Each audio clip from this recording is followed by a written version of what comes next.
সংরক্ষণের জন্য ৮ থেকে ১০ দিন ধরে কোল্ড স্টোরেজের সামনে আলু জমা করছেন নওগাঁর চাষিরা, কিন্তু অতিরিক্ত রেট বেঁধে দেওয়ায় রেট সহ আলু সংরক্ষণে অনীহা দেখাচ্ছেন স্টোর মালিকরা।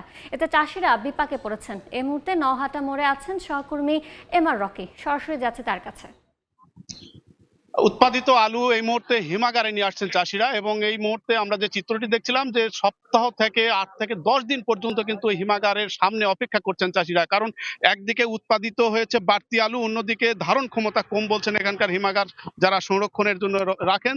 এবং গত চলতি সপ্তাহ থেকে কিন্তু আলু পুরো দুমে মাঠ থেকে তোলা হয়েছে, এবং সেই আলুগুলো এই মুহূর্তে এই আড়তে হিমাগারে নিয়ে আসা হয়েছে। এবং চাষিরা বলছেন এবার একদিকে অতিরিক্ত যে হিমাগারের রেট, অন্যদিকে কিন্তু এরকম বাড়তি ভোগান্তি। ৭ থেকে ৮ দিন পর্যন্ত হিমাগারের সামনে প্রায় ১ থেকে ১.৫ কিলোমিটার কিন্তু লম্বা একটি লাইনে এই মুহূর্তে অপেক্ষা করছেন চাষিরা, যারা এখানে আলু বিভিন্ন পরিবহনে নিয়ে এসেছেন। তাদের দিক থেকে বলা হচ্ছে যে এই ৭-৮ দিনের যে বাড়তি খরচের বোঝা, অন্যদিকে হিমাগারে এখনো তারা সংরক্ষণ করতে পারবেন কিনা তার পুরোটাই কিন্তু একদম অনিশ্চয়তায় ভুগছেন। এবং হিমাগার কর্তৃপক্ষ বলছে এখানে যে ধারণ ক্ষমতা, সেই ধারণ ক্ষমতার চেয়ে কিন্তু আলু ২০ থেকে ২৫ গুণ বেশি এই মুহূর্তে হিমাগারের সামনে অপেক্ষা করছে। স্বাভাবিকভাবেই এই আলুগুলো সংরক্ষণ নিয়ে দারুণ একটা উদ্বিগ্ন চাষিরা, এবং আদৌ সংরক্ষণ হবে কিনা। জেলা কৃষি বিভাগ আসলে বলছে যে এবার এই জেলায় ২৬,০০০ হেক্টর জমিতে আলু উৎপাদিত হয়েছে, এবং এই ২৬,০০০ হেক্টর জমিতে প্রায় ৫.৫ লাখ মেট্রিক টন আলু উৎপাদন হয়েছে। বিগত বছরগুলোর চেয়ে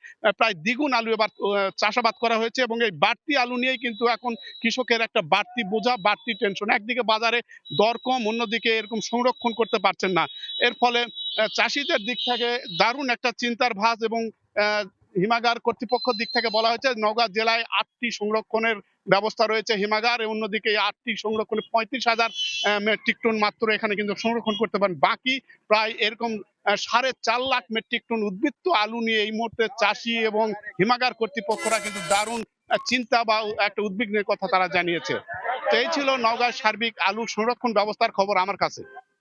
4 দশক ধরে আপনার ফাইন্যান্সিয়াল পার্টনার আইডিএলসি।